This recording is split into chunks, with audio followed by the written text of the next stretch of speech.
To get your name, first and last, and the correct spelling, so I can have that on tape. Okay. Okay? Say when. Go ahead. My name is Barbara Krueckel, and the spelling of the last name is Krueckel. And where and when were you born?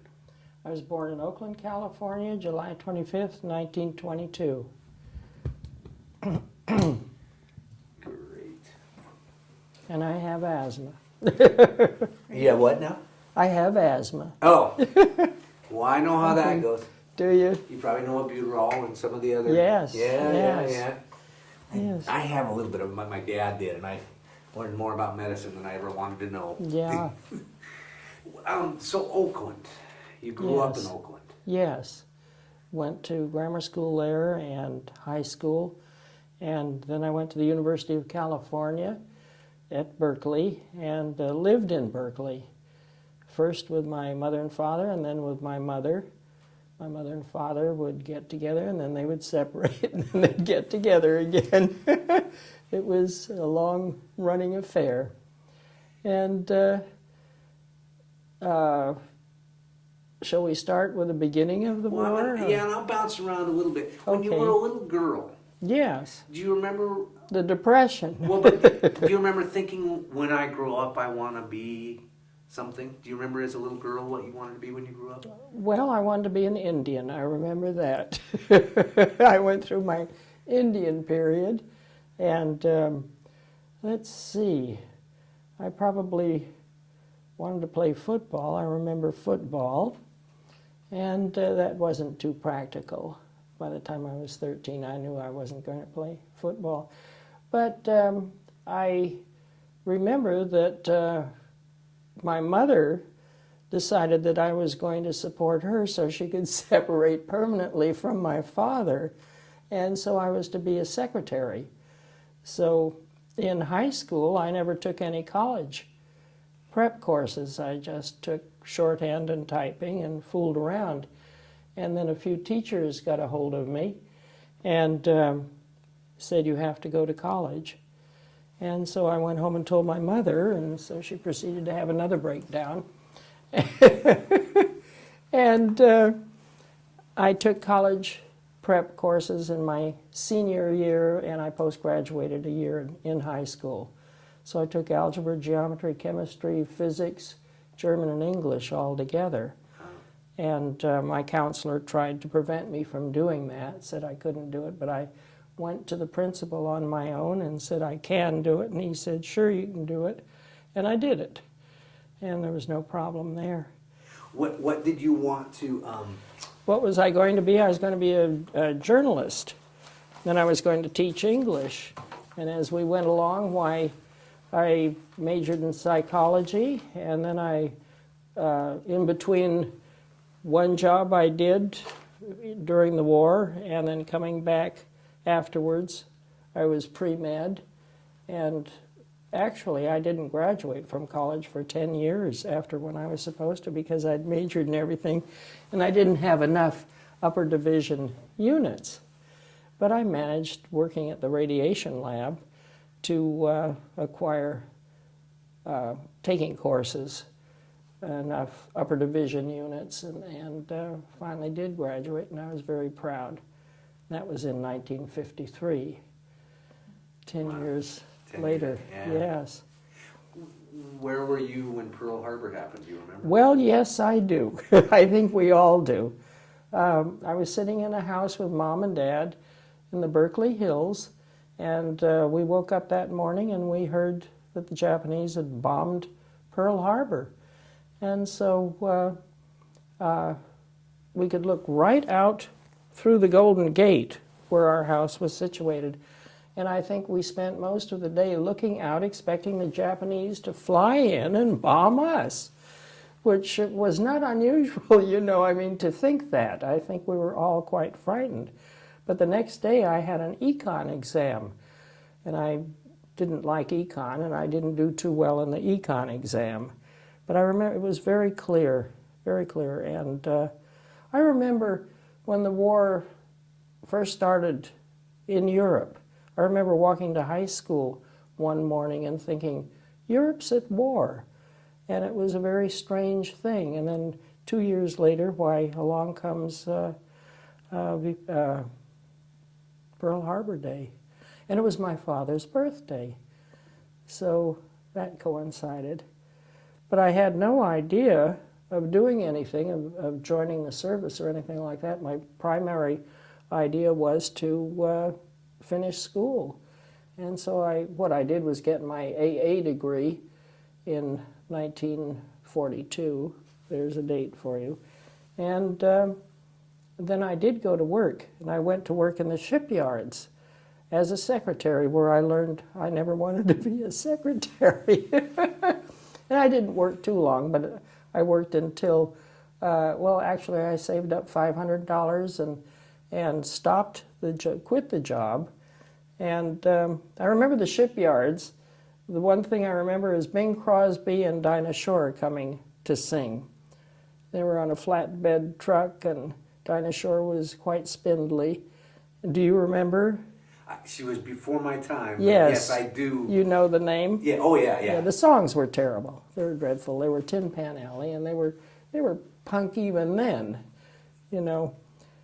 But at any rate, well, there weren't many of us around. There were just a few of us around, and there was no announcement that they were out there. But I came out, and there they were. They were on their USO do good works, you know. And people were kind of, you know, not too phased. We were happy that they were there, but it was a strange time, just a strange time. I remember carpooling and driving back and forth to and from work in a carpool, all men. I was the only woman, and everything was safe in those days. It was quite different than it is now in many respects.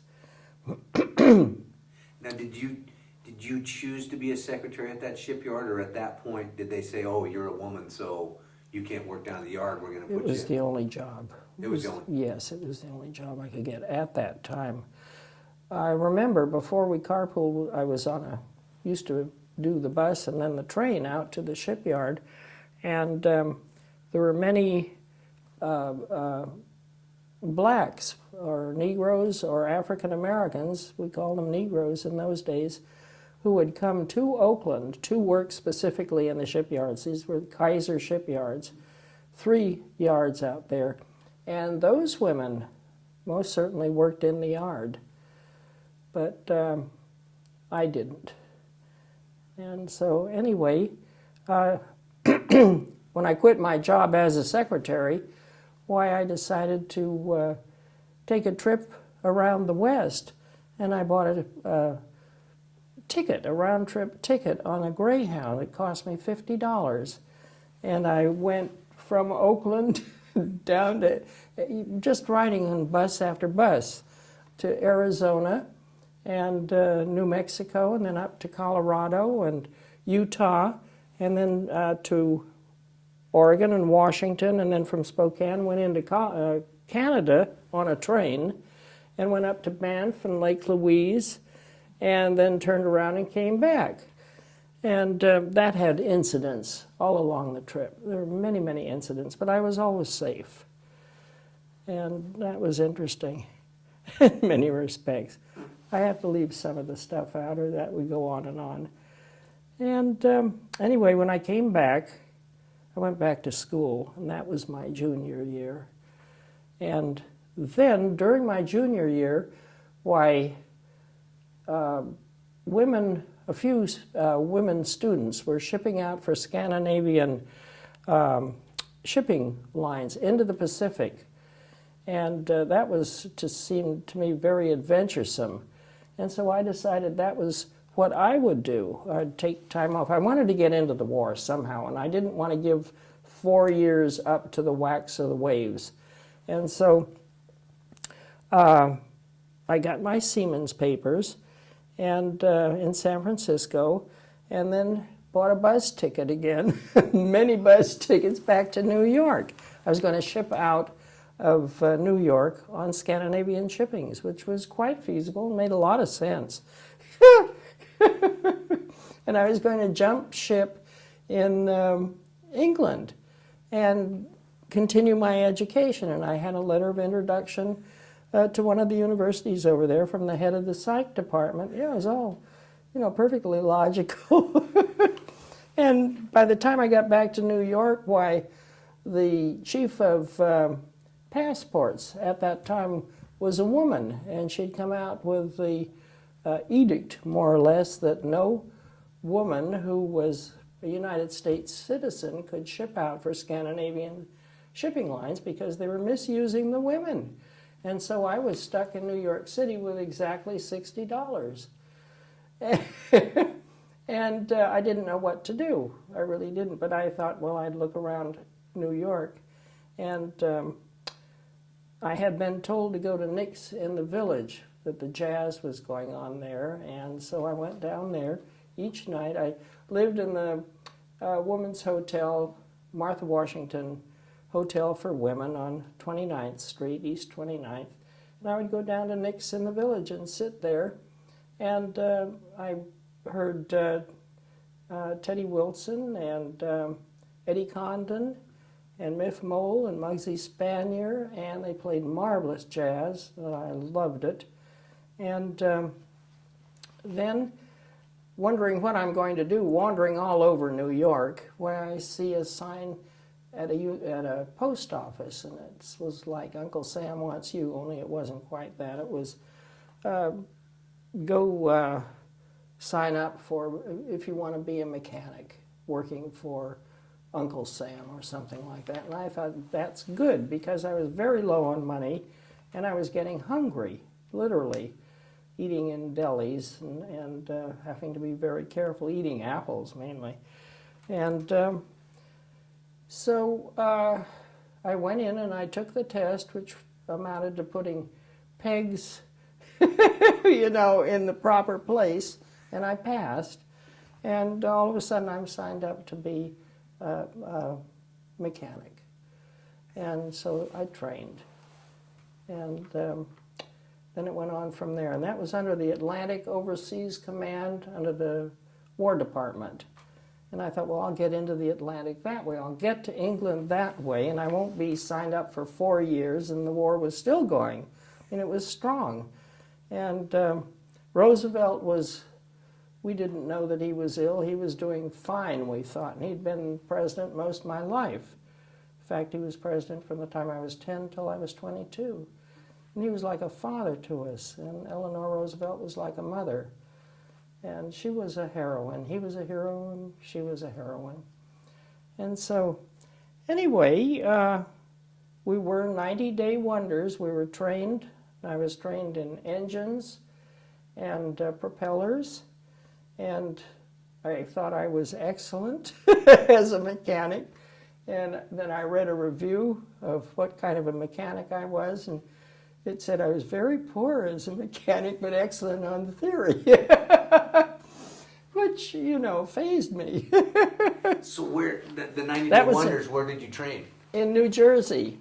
I lived in New York, in Newark, New Jersey, in Casey Jones School of Aeronautics. And there were a bunch of us there.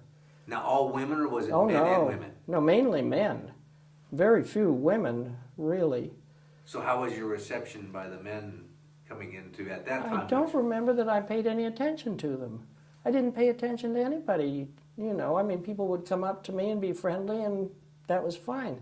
And I had one particular friend, a woman, and then another friend who also lived in New York. Most of them lived in New York, as a matter of fact.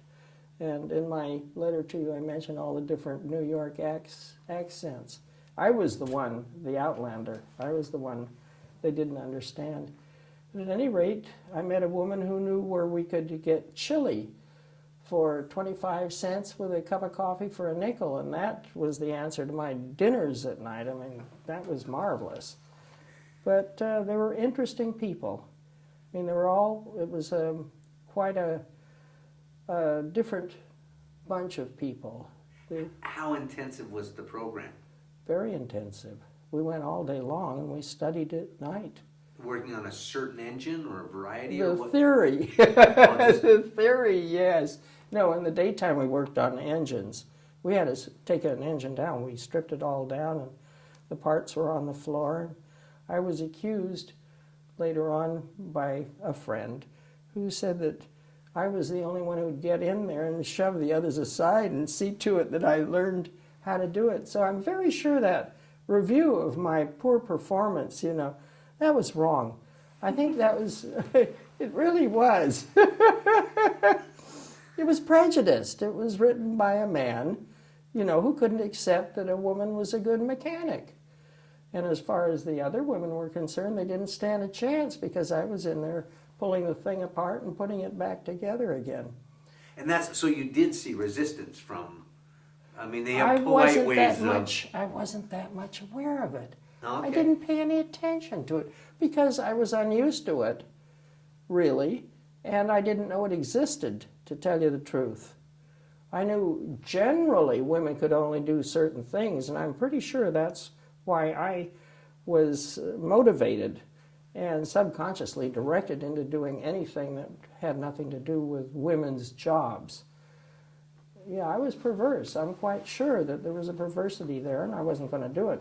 Besides, women didn't get paid very much. And it wasn't interesting work. I'd been a secretary, and that was terrible. It was really... Yeah, mechanics are a lot more interesting than... Oh, yes, yes. Huh. So, anyway, we finished, and we found out, surprisingly, we weren't going to Europe. We were going to go into the Pacific, and we were going to go to Hickam Field in Honolulu. And everything was bunched up. It was happening so fast. And there were people dropping by the wayside there. I didn't know why they weren't. We were stationed temporarily for a few weeks in San Bernardino in California. I'm going to stop you just for a second. Yes. I just got to adjust you. So people were driving by the wayside. Sorry to interrupt you. They were dropping by the wayside and not going to carry on with the work. And I didn't know why. I had no idea why they weren't coming along. And there were women from Harlem who dropped out. One of them kept on going and ended up in California with the rest of us. And there were still a few women left, and the men were all sent to Utah for some strange reason. There were no women in San Bernardino. Did I say women? No men. Yeah. No men in San Bernardino. They went to Utah. I don't know why. This is my impression, whether I'm absolutely correct or not. But of course there were many bunches and groups of us, and we had come in waves of people at different times. And we went in different departments. Some were sheet metal workers and all sorts of different aspects of mechanical and repair work. But I don't remember any men, but then they weren't my friends. The women clustered together. The men were together and the women clustered together. But at any rate, why, in Southern California, in the few weeks that I was there, why, I became aware that the FBI was lurking in the bushes. A particular friend of mine, Dina Dietz, she and I were walking home from work. We could walk back to the barracks from where we worked. And we would eat at Hickam Field, and then we'd go back to the barracks at night on the day shift. And walking along, I remember her asking me, they called me Bobby. At any rate, she wanted to know, Bobby, what's a prevert? And I was stunned. And I flashed on what was behind this immediately, and I said, well, Dina, the word is pervert, and I'm not one. Well, that's what I thought. So I realized, I said, has anyone been around questioning you? And she said, yes, the FBI. And they'd been asking the various people whom we knew all about everyone, and particularly in a certain group of people. And their aim was to flush them out, which they did. And there were no black women who went to Honolulu. The blacks were out. They were suspected of this, that, and the other thing, and besides, they were black, and they just had to be gotten out. And I began to feel a certain hostility, and I began to feel more than patriotic. I realized there was a force afoot, that there were secret police. And this was all news to me. I mean, this was a brand new aspect of our country and our politics. I think that's when I first became aware of the fact that the country wasn't all that friendly. The country itself. I knew society had its funny sides, but I realized the country didn't appreciate all of us. So anyway, I got through, and so did two other friends of mine, and we made it to Honolulu. And I remember going over on the ship. The ship was, well, it was winter. It was January, and we went over. We didn't ship out of Los Angeles because the Japanese were sinking ships going up and down the coast, but mainly they were concentrated in the southern part there. And we were sent to Seattle, and we caught the Matsonia that had been converted to a troop ship. And we sailed out of Seattle on the Matsonia, and it took us 5 days to get to Honolulu, and it was rough going. And there were two of us on board ship, and there were thousands of us on board ship. We were on one of the upper decks with the officers, and there were the troops below, the men. And everyone on the ship was seasick. And deck after deck, hampers at every point, you know, and there'd be 5 people around the hampers all throwing up, and the stench was awful. I'm sure the ship had an aura as it sailed through the ocean waters. But at any rate, I was not seasick. But I had to go up on top deck to get away from the stench. That was overwhelming. And a friend of mine was not seasick, and so it was raining, and we threw ourselves under a tarp. And I don't know how long we stayed there, but the seasickness was generally over in 3 days. We ate very well. We ate with the officers, and the food was beautiful. And we collected apples and oranges because the troops below us, you know, you could throw apples and oranges down to the deck just below us, which we did. And everything, everyone was friendly, everyone was having a pretty good time, and we didn't know why the troops couldn't be fed like the officers. We felt that that wasn't kosher. But at any rate, we arrived in Honolulu, and I got land sick. The humidity was such that I couldn't tolerate it. As a person, I remember for about 3 days being quite ill. But at any rate, we found out where we were going to work at Hickam Field, and it really went on until the end of the war. And the work itself was pretty routine and pretty boring. It was repairing parts. I worked on engines out in the field, and I worked on hydraulic struts in the hangar, and it was a matter of repairing, you know, worn out parts or damaged parts, planes that they could retrieve, planes that crashed and they could retrieve parts from, that sort of thing. And I enjoyed the island. I did enjoy the island. The people in Hawaii, the indigenous people, I call them the Hawaiians, but even then there were very few pure Hawaiians. There was a mix of Portuguese and Filipino and German and Chinese, of course, and Japanese. And they were all interbred with the Hawaiians.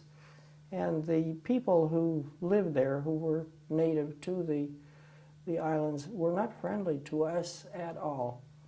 The United States had been rotten in taking over Hawaii. It was still the territory of Hawaii when I was there. It wasn't a state, of course, yet. But they were not friendly. And I remember feeling the distance. And so there were 3 of us that palled around and went all over the island hitchhiking. There was no other way to get from here to there without hitchhiking. In fact, we rode a train to work. We could walk from where our barracks were in Hickam Field to Pearl Harbor Naval Base, where we ate because they had good food. The Navy had good food. The Army had rotten food. And as I mentioned to you in the letter, that all I can remember is Spam and pancake syrup for the Army. That's really all they had. And you just had to go find food. And the Navy was excellent. Then we would go into town in Honolulu. If we worked on the swing shift there. We'd go into town and eat at a particular Chinese restaurant that was wonderful, just beautiful. Was the harbor still, had they started the repairs and cleaned it up, or you were still pretty aware of what had happened? We were very aware. We didn't see anything. I guess it was all underwater. I don't have any memory of that whatsoever. I remember very little curiosity in that respect. The war had gone on so long. It was just the war, you know. And I remember being much more interested in what was around me in Honolulu and the people. And then we would hitchhike around the island a number of times. We got a free ride on a plane down to the large island, Hawaii, went to Hilo, and we went up to see the volcano that was there, went up on a bus, and got back, and the plane that we came down on, we had to catch to get back, or we were stuck. It had taken off. And we wondered what we were going to do. Well, pretty soon the plane, we could see the plane turn around and come back and land to get the nurses. Well, we weren't nurses, we were mechanics, you know. But that's how they got the plane to come back, because nurses, you know, had more importance than mechanics. But that was an incident. And then I got dengue fever, and that was terrible. Dengue fever is no fun.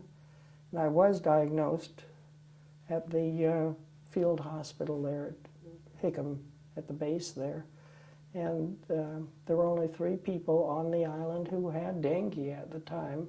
And the mosquito is not native to Hawaii. And so we figured it had come over on a plane from the Philippines. But there were only 3 people, and I was one of them.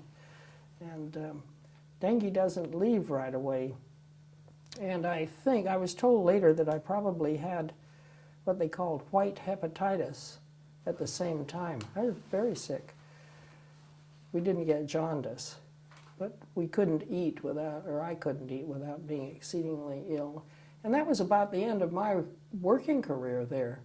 But I was still there for, during, well, the end of July and August, and then they, in the middle of August, why, all of a sudden in the newspaper headline down in Honolulu one day, it says, A-bomb dropped in Japan, or on Japan, and we didn't know what an A-bomb was. And I recall not buying a newspaper. We didn't buy a newspaper. We just read the headline, and it didn't mean too much to us. Then the second bomb was dropped, and that was the end of the war. But I wasn't well, and everything was in a turmoil, because that meant our jobs were over. And I was offered a free ride home to San Francisco, which was my home, and so I jumped to take the free ride home. And I remember coming home on a Kaiser cement ship. They evidently brought cement over from the mainland. And so I got back in Berkeley and not too well, and went back to school when school started in September. And I began my, I guess that was my senior year that I began then. Wow. Wow.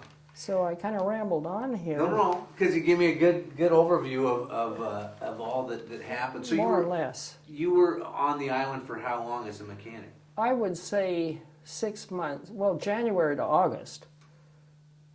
So, but the middle of August. Yeah. And that was, we'll say 6 months. It's interesting because a lot of times the way history creates war is that everybody that was involved with war, there was battle going on around them all the time. Yes. But yet there was the South Pacific going on, but then to hear a certain part of normal, you're repairing these planes, but then this normal life where you're also a tourist. Yes. Oh, yes. Definitely. And was there a patriotic aspect to your... I was very proud to be doing what I was doing, and I felt very smart that I hadn't joined up to be trapped for 4 years in the waves of the wax. I felt clever in that respect. But I wasn't interested in the work, but I was proud of doing what I was doing. And when I would repair something, I'd want to take it home with me. I was so proud of it, but it's too big to take home. In other words, no matter how boring it was, I felt that I was doing something. And actually, the stuff was all dumped. That didn't, you know, I don't think whatever I did, it was too late in the game. I don't think it was ever used again. I hope it wasn't, because it was not a good way to repair things the way we did it. You know. You were making do with whatever. That's right. Yeah. And we've had many advances since then. It was all fairly primitive. When I say propellers, you know, training me in propellers, that's primitive. I remember in San Bernardino, we heard about a plane crash, and it was a plane without a propeller, so obviously it was a jet plane. And the Germans, of course, had done the jet plane work, and we had borrowed the idea, and we had made one, and the thing, I remember, crashed because the landing gear was faulty, and it was a mechanical landing gear. It wasn't hydraulic. So that was very primitive, but at least they had gotten 2 jet planes, even though they were still the Dinosaur and Bing Crosby. Now you were a civilian. I was a civilian. In the War Department, yeah. Yes. And so you didn't carry rank or... Yes, in case of capture by the enemy. Why, I had a little ID card that said that I was to be treated as a technical sergeant. And they were very careful, very specific about treatment of war prisoners. And I felt, I'm a tech sergeant. I have that level, you know, that impressed me. And I thought, well, the Japanese must have been close to stopping sinking ships by the time they sent us over. We never felt any danger whatsoever. We may have given it a second thought or something like that, but not much. On the island, we had war prisoners. They were Korean war prisoners, and they were kept behind barbed wire, doing whatever the men were, and the women worked in the barracks cleaning. They were chore women. And I remember that they were very small people. These Koreans were very small. And I don't know where they got the Koreans. I guess off islands where our soldiers and naval people were taking the islands back one by one. There must have been Koreans they bumped into somehow. Or they had been on the island before that.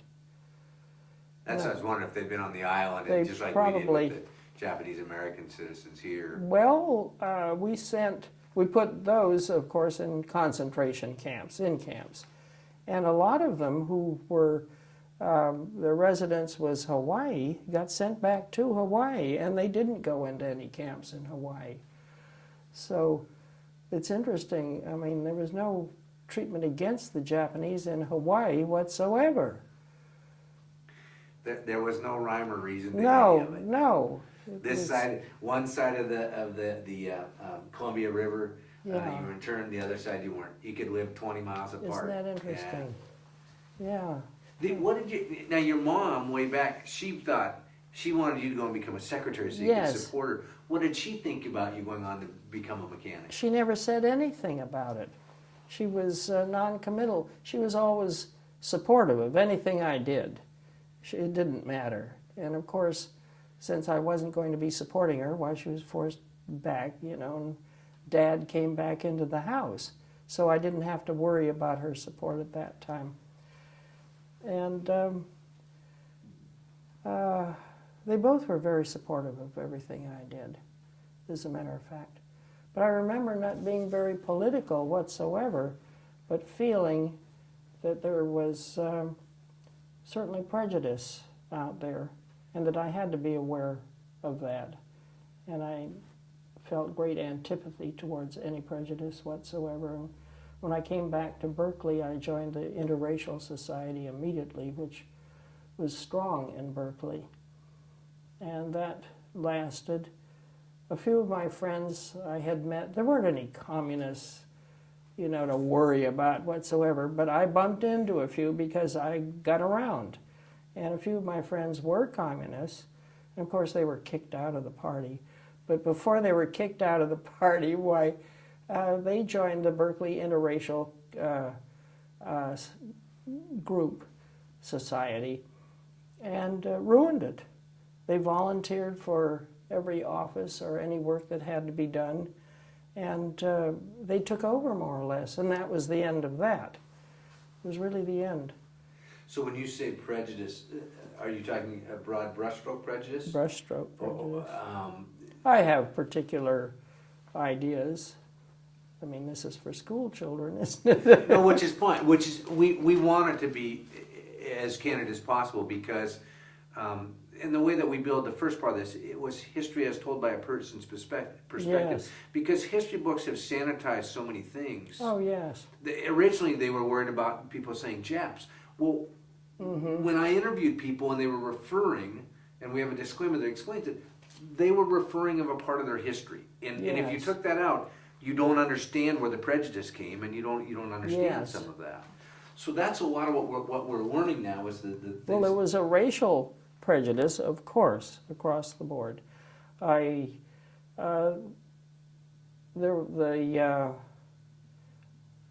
Roosevelt died, I remember that, when we were in, we were in Hawaii. Yes, I remember. We heard about Roosevelt's death, and we all cried. I mean, we had lost our father. It was a terrible, terrible thing. That seemed to be in April. Pretty sure it was April. But getting back to, I wanted to throw that in. I'd forgotten Roosevelt's death. That was very important. Regarding prejudice, there was prejudice against race. There was about anything you could think of. And particularly behavior. I mean, sexual orientation. That was a strong prejudice. And that, of course, was why, not just because I came from Berkeley and might be a communist, according to the FBI in Southern California, but also there were lesbians in this group, and they were all washed out. And they were friends of mine, and somehow I got through, you know. And this was the beginning of my life, of course. I was just learning who I was. And I walked into a situation where the prejudice was strong against people like me.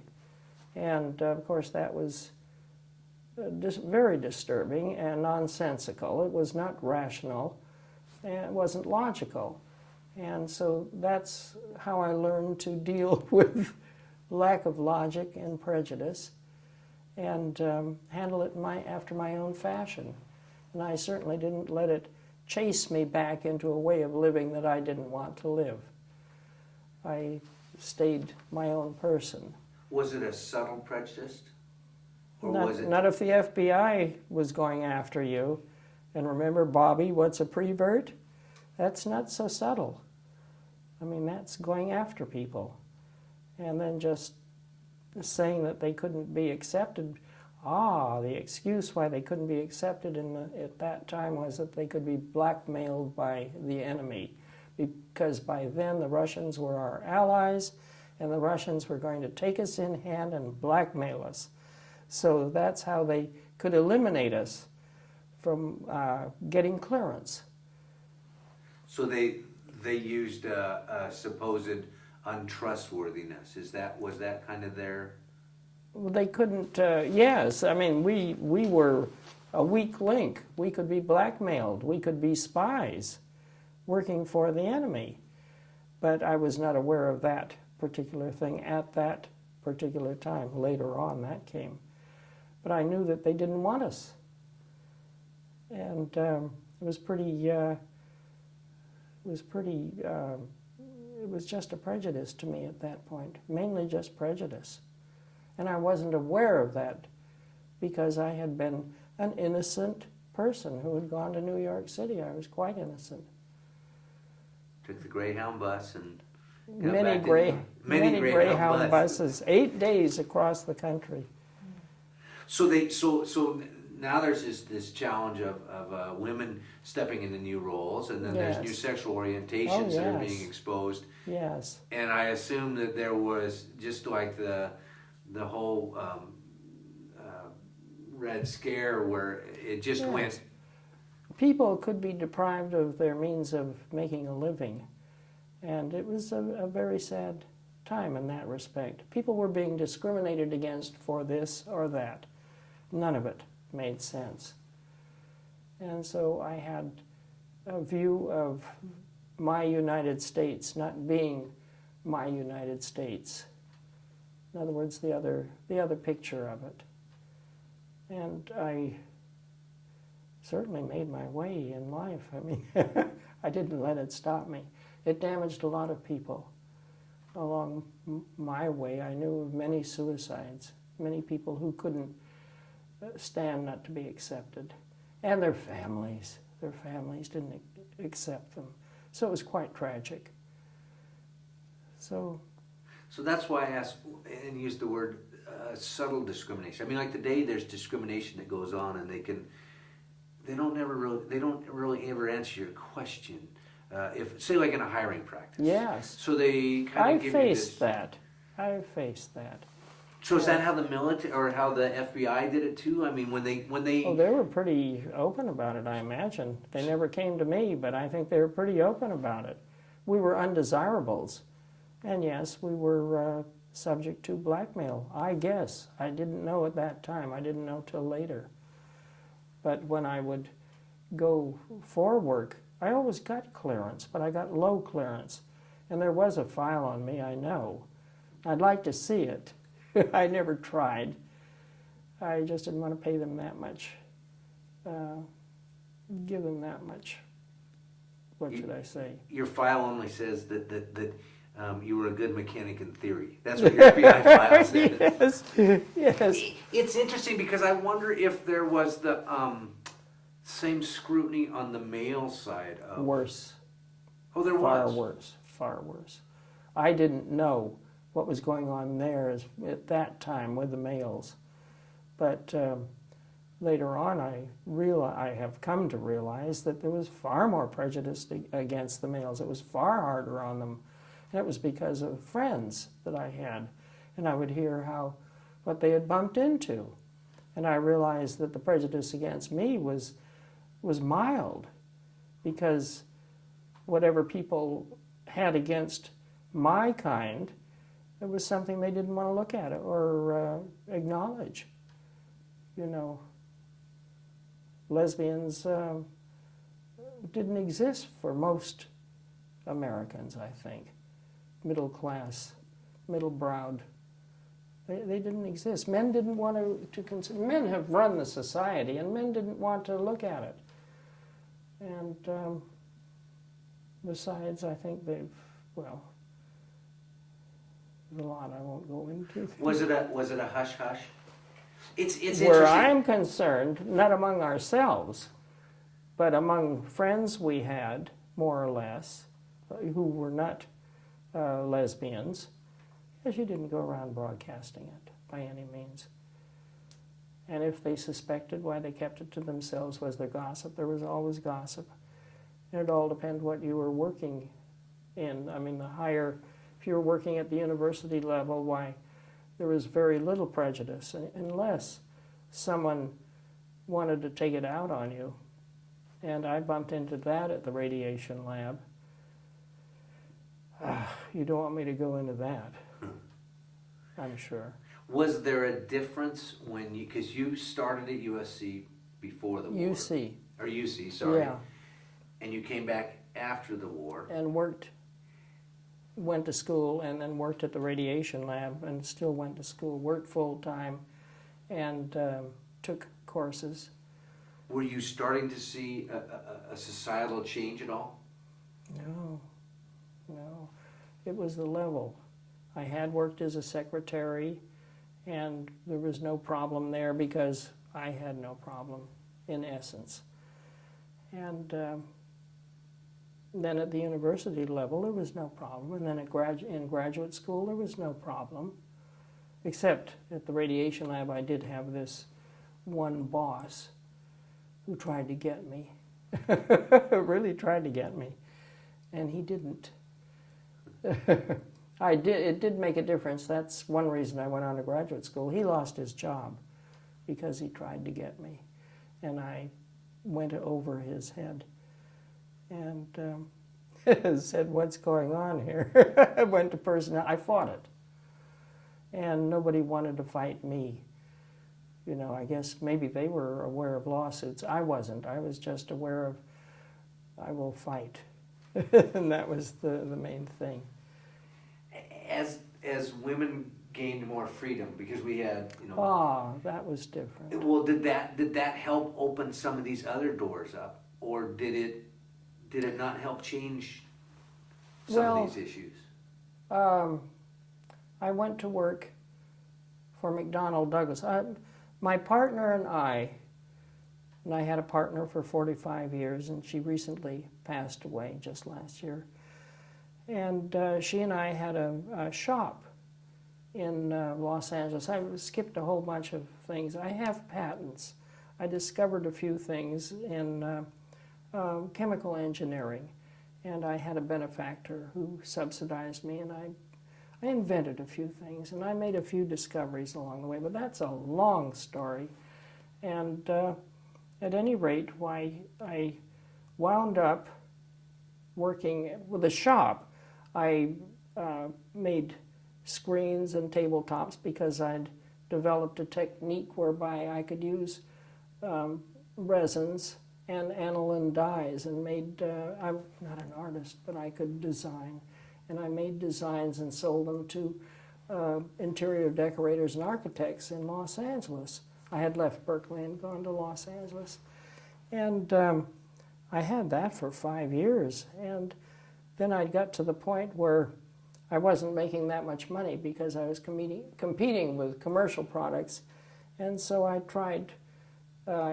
sent out a resume to McDonnell Douglas and was hired immediately because I was a female, and they hired me as a chemical engineer, and there were only 3 chemical engineers in the plant, and there were thousands of men. There were only 3 females, and that was interesting to me, but I had to get a clearance there, and low clearance. But I'm thinking of Prejudice. Did I run into Prejudice there? If I did, I know there was always gossip behind me. And if I ran into Prejudice, by that time I was pretty tough. And I just didn't let it faze me. I think you get used to something. And I sort of always had the attitude, I didn't see it, and don't bother me with it. And if somebody wanted to be snide, why, I could tough my way out of that. I could usually reduce them to their own level. I really didn't have too much problems. I would bump into gossip. When was it that you went to McDonnell Douglas? Let's see, that was, trying to think, 60, that was 66 or 67. Okay, so mid-60s. Yes, yeah. So there had been, by that time a pretty Not much. Really? Not much. No, not noticeably. Well, there had to be. I mean, it was far. I worked in prehistoric times compared to what that must have been. But I had lived with, you know, this in the background, more or less, and just riding roughshod over it, more or less. And we certainly weren't, you know, the feminist movement didn't begin until the early 70s. And by that time, I'm in the state of Washington. I had just come here. And of course, that's when things really began to open up and get better. So most of my life was spent with that. It's amazing to look back. I didn't realize that the discrimination in that way with the service back then, and especially so I mean, the FBI going, are they perverts and things of that sort? I'm thinking when they needed men, you know, that we had killed a lot of men, and they were taking 4Fs. By 1943, they were taking men who were 4Fs. It didn't matter what they were. You know, they could wear glasses and be queer as heck, and it didn't matter. You know, nobody really said much about that. And there was a great deal of homosexuality in the Army and in the Navy. And they sure didn't shove them out then. You know, that we've really gone backwards now. We have gone back terribly. This is a very bad time. We're back to McCarthyism, and as far as I'm concerned, Nazis, you know. Yeah, there's that behind the bushes. Oh, it's awful. Yeah. Yeah. Well, it's this nouveau religious movement. They're weird people.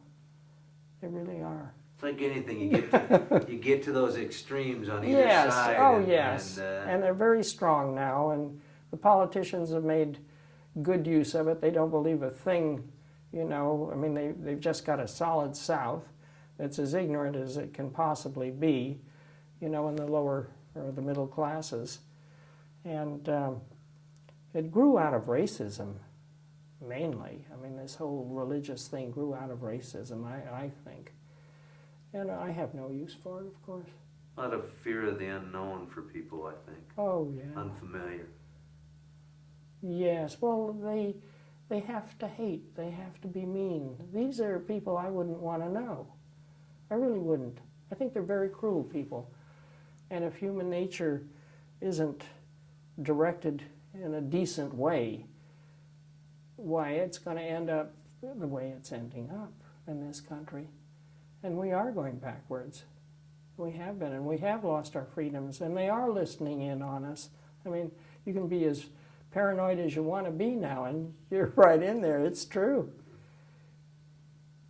Well, it's interesting to see that the full perspective, to see how it kind of went ahead, and then Well, in one respect, we're way ahead, and then you have this element that's trying to tear it all down, and we're reading about it in the papers every day. Tim Eyman trying to tear down what we've just achieved.